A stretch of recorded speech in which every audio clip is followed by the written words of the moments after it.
Hey everyone, Cameron here. Hey, for all you drum geeks out there, I figured I'd do a quick little video on my drum setup. It's not the traditional setup that a lot of people are used to seeing. I do play a full drum kit. I've actually grown up on a 5-piece Tama vintage swing star kit. I now have a 6-piece DW Designer Series kit, so I do play a full kit, but this one, it's a little bit different, and I wanted to show you with a quick little video. So I'm going to show this to you. This is the setup. So it's a Cajon setup. A lot of people have asked me about it, so I figured I'd do a video on it. But yeah, I started doing some open mics and open jams with just a Cajon. You know, playing with the hands, that sort of thing, and that's what worked at the time. But then after a few hours of hunched over this thing, play with your hands, my back was just killing me. So I go to a concert years ago. It was an Eric Paslay concert, and the drummer there had a really unique setup. He had a Cajon, but he had a kick pedal. Brilliant. He played one hand on the top snare part, but he also played a shaker with another hand. So that kick pedal just blew my mind, and that's what I went for. So I ended up getting a kick pedal. This is a Meinl kick pedal. It's a little dark to see, but it's a direct drive. So I'm not sure, it's hard to see. You put your foot here. It's very reliable. I did start with cable-driven pedals. Those are not as reliable. The cables kept breaking on me, like almost every other gig, sometimes every gig. I did get replacement cables, but I just kept running out. I actually started making my own from the hardware store. But again, I just had enough of that. So I got the direct drive from Meinl. Very reliable.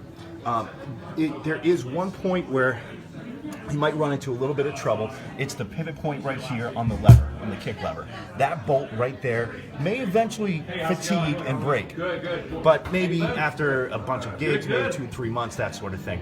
But it's very easily to replace. It's only an 8mm bolt. I have a batch I got from a hardware store, and then I can easily replace that. But it's really nice. This is a nice tight foam beater. It's got a lot of punch to it. It's really cool.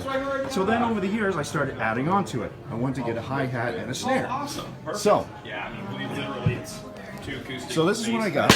It's a Pearl 10-inch MD80 snare drum. I like it a whole lot because it's got this side mount right here, and then just an easy clamp onto the hi-hat stand. It's very, very simple. A little bit of muffling.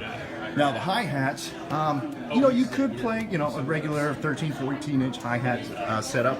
I decided to go a little bit lighter. I went with a 10-inch hi-hats, and actually these are two splash cymbals put together.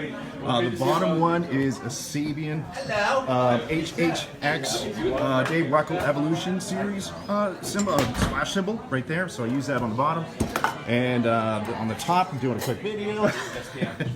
And this is, I use a Zildjian Fast Splash on the top. Shout out to my guys at Indie Music for setting me up with this. But I do like, that's a guitarist.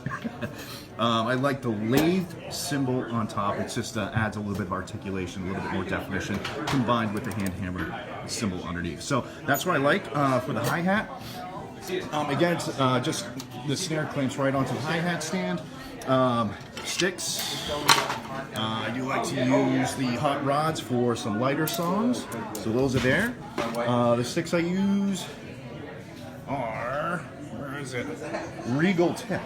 Now this is the 5AX series from Regal Tip. I played Pro Mark and Vic Firth for years. I like them all too, but this is the stick I finally fell in love with. It's just right, perfect for me.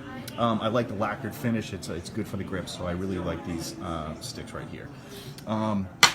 So other than that, as far as miking, yeah, for a bigger venue, I would probably go with an overhead mic to pick up the snare and the hi-hat, but for smaller venues, it carries well. I do mic up the Cajon. Normally, you would mic a Cajon from the front if you were playing with your hands, but I mic from the back since I'm using it more as a kick anyways. So this is a kick drum mic. It's a AKG D112 that I put on the porthole there. Sorry, a little dark to see. But what I did, instead of carrying a stand, is I drilled a machine bolt through there, and then just the mic clip goes right on here, screws on. You don't have to mess with the stand. And then you just pop the mic on there. Easy peasy. You're good to go. Any other kind of miking, I do use a shaker. For some lighter songs, we actually play a couple of Frank Sinatra songs, so Rhythm Tack Shaker does the trick. And for bigger venues, I do need to boost that up, so I actually use a hand mic. So what I'll do is take this is actually a drum mic. I just took the tom mounting bracket off. I place it in my hand, sort of like what a harmonica player would do, and then just hold the shaker like this.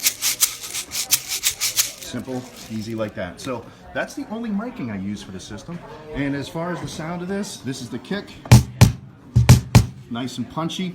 Again, that foam beater really carries a lot of punch. So I really love it.